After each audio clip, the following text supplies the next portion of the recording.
नमस्कार, मी देवहूती गांजापूरकर आणि तुम्ही पाहत आहात गल्ली ते दिल्ली. हरित हायड्रोजन ही काळाची गरज आहे आणि आता त्यासाठी महाराष्ट्रात 2,76,300 कोटी एवढी आर्थिक गुंतवणूक करणाऱ्या 7 प्रकल्पांसाठी आज वेगवेगळ्या कंपन्यांसोबत सामंजस्य करार करण्यात आला. या माध्यमातून 64,000 रोजगार निर्मिती होणार असल्याचं मुख्यमंत्री एकनाथ शिंदे यांनी आज सांगितलंय.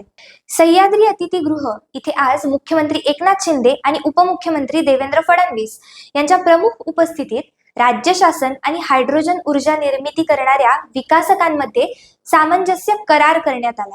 मुख्यमंत्री एकनाथ शिंदे म्हणतात, देशाचे पंतप्रधान नरेंद्र मोदी यांनी देखील हरित हायड्रोजनवर फोकस केलाय. केंद्र सरकारच्या हरित हायड्रोजन मिशनच्या मार्गदर्शक सूचनेनुसार राज्य शासनाने हरित हायड्रोजन धोरण 2023 प्रकाशित केले. त्याद्वारे 2030 पर्यंत 500 KTPA इतकं हरित हायड्रोजन निर्मितीचं उद्दिष्ट आहे.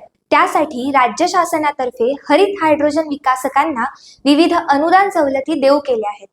महाराष्ट्र उद्योग स्नेही सरकार असून आवश्यक ते पायाभूत सुविधा, कुशल मनुष्यबळ असल्याने राज्यात गुंतवणूक मोठ्या प्रमाणावर होत असल्याचं मुख्यमंत्र्यांनी सांगितलंय.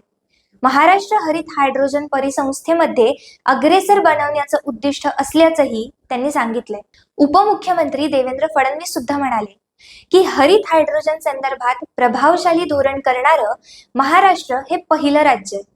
पंतप्रधान नरेंद्र मोदी यांनी 2030 पर्यंत डिकार्बनाइज करण्याचं उद्दिष्ट ठेवलंय. त्यानुसार वाटचाल सुरू असून हरित हायड्रोजन हे असे तंत्रज्ञान आहे की पर्यावरणाचा समतोल राखून ऊर्जा निर्मिती करणं शक्य होणार.